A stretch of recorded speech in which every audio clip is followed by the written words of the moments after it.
Hola amigos de YouTube, ¿cómo están? Yo soy Jorge de Matemóvil y el día de hoy vamos a continuar con nuestros ejercicios resueltos de dinámica. Antes de empezar con la acción vamos a ver algunos cuantos puntos que son muy importantes para poder resolver todos los problemas. Primero, te cuento que la dinámica se encarga del estudio del movimiento de los cuerpos y las fuerzas que actúan sobre ellos. Muy importante. La inercia es una propiedad por la cual los cuerpos tienden a mantener su estado de reposo o de velocidad constante. Por ejemplo, supongamos que tenemos una persona que está parada sobre un auto. Y si el auto empieza a moverse, la persona va a tender a ir hacia atrás hasta que se caiga. Y eso sucede por la inercia, porque la persona va a tender a mantenerse en el mismo lugar en su estado de reposo. Siempre que queramos analizar este tipo de movimientos, vamos a hacerlo con un sistema de referencia inercial.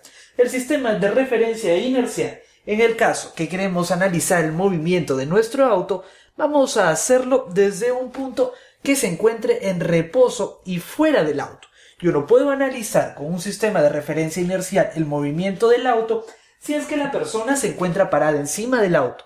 No la puedo analizar desde aquí, tengo que analizarlo desde un punto que se encuentra en reposo para poder ver a detalle todo este movimiento mecánico.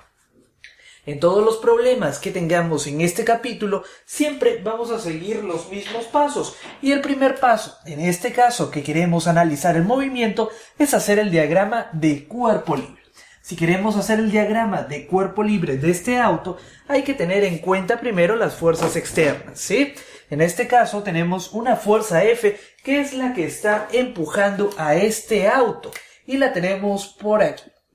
¿Qué otra fuerza tenemos? Yo sé que tú lo sabes, claro que sí. Tenemos por aquí el peso del auto. Y el peso del auto lo vamos a poner como masa por gravedad.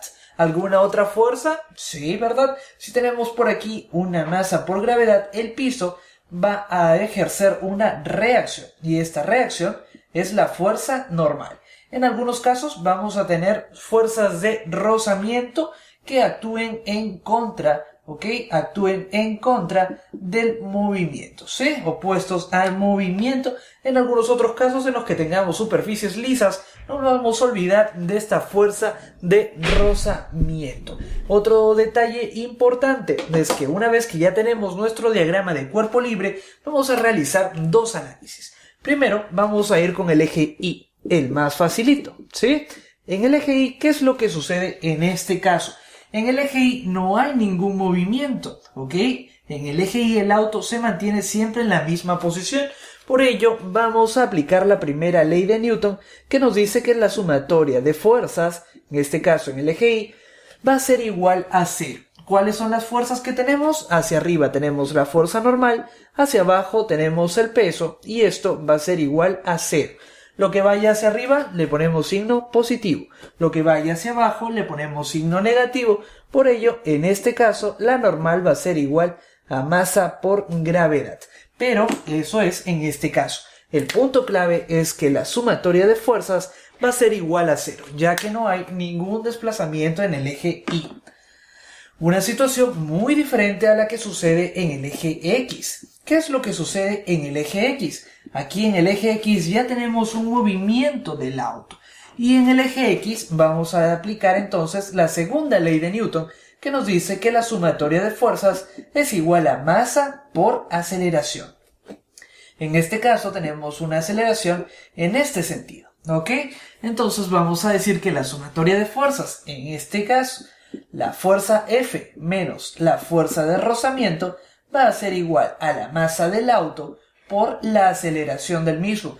Tratemos siempre de trabajar con unidades en el sistema internacional para no hacernos ningún problema. Ahora sí, vamos con un pequeño ejemplo. Problema número 1. Un cuerpo de 20 kilogramos se encuentra en reposo. De repente, una fuerza de 40 newton lo empuja horizontalmente durante 3 segundos. Me piden calcular la aceleración del bloque y su velocidad final. Empecemos colocando siempre los datos que tenemos en el problema. En este caso me dicen que el cuerpo tiene una masa de 20 kilogramos y lo escribimos ahí bien grandote. Se encuentra en reposo. ¿Eso que me hace acordar? Velocidad inicial 0 metros por segundo, ¿ok? Trabajemos siempre con todas las unidades en el sistema internacional. Luego, una fuerza de 40 newton lo empuja horizontalmente, ¿ok? Aparece por aquí una fuerza de 40 newton. Seguimos, sistema internacional, por un tiempo de 3 segundos. Luego de 3 segundos, el bloque ya va a estar por aquí, ¿sí? En este punto final. Como siempre, empezamos haciendo el diagrama de cuerpo libre, ¿sí? Diagrama de cuerpo libre. ¿Y cuáles son las fuerzas que tenemos? En este caso, por aquí, del centro de gravedad, se va a originar la fuerza del peso, que va a ser igual a masa por gravedad, es decir, masa 20 kilogramos, gravedad 10 metros por segundo cuadrado, y va a ser entonces 200 newton. Todos los problemas trabajemos con gravedad de 10 metros por segundo cuadrado para evitarnos cualquier inconveniente. Tenemos además una fuerza que empuja al bloque de 40 newton. Y lo primero que se me ocurre en este caso es aplicar la segunda ley de Newton en el eje X, ¿ok? Vamos a trabajar en el eje X. ¿Qué es lo que sucede en el eje X? ¿El cuerpo se encuentra en reposo o en movimiento? El cuerpo se encuentra en movimiento avanzando por el eje X. Entonces vamos a acordarnos de la segunda ley de Newton. Sumatoria de fuerzas es igual a masa por aceleración. En el eje X, ¿cuál es la fuerza que tenemos? Únicamente tenemos a nuestros 40 newton y tenemos involucrado un cuerpo de 20 kilogramos que va a estar sometido a una aceleración. Cambiemos de forma esto, 20 veces aceleración va a ser igual a 40, entonces la aceleración va a ser igual a 40 sobre 20 y esto, vamos a ver, ¿podemos simplificar algo?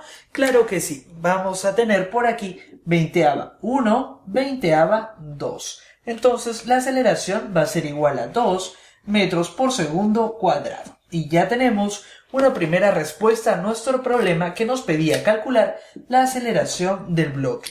¿Hasta allí terminamos? Todavía no. Me piden calcular también la velocidad final, que la he borrado de casualidad. Vamos a ver, ¿cómo podemos calcular la velocidad final de un cuerpo? Se encuentra en reposo y luego de ser sometido a una fuerza ya tiene una aceleración. Eso me hace recordar a las fórmulas de movimiento rectilíneo uniformemente variado. En este caso, se me ocurre utilizar la fórmula Fiat. ¿Te acuerdas de la fórmula Fiat?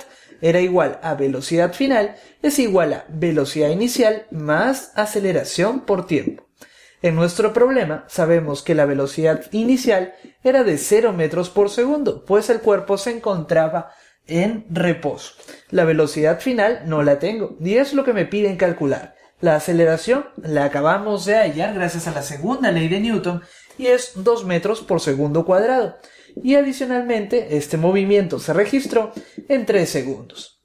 ¿Podemos aplicar la fórmula Fiat ahora? Claro que sí. Vamos ahora sí. Velocidad final. Velocidad inicial igual a 0 más aceleración 2 metros por segundo cuadrado por el tiempo que es 3 segundos. Por ello, la velocidad final va a ser igual a 0 más 2 por 3, 6 y velocidad final va a ser igual a 6 metros por segundo. Y esa sería nuestra segunda respuesta al problema número 1. Hasta aquí vamos a llegar por ahora y aunque estos problemas han sido bastante sencillos, poco a poco vamos a ir complicando las cosas para que veas que no es un capítulo tan fácil. Pero no tengas miedo, quédate con nosotros que aquí todo va a parecer sencillo. No olvides suscribirte al canal y visitarnos en matemóvil.com. Un saludo y suerte.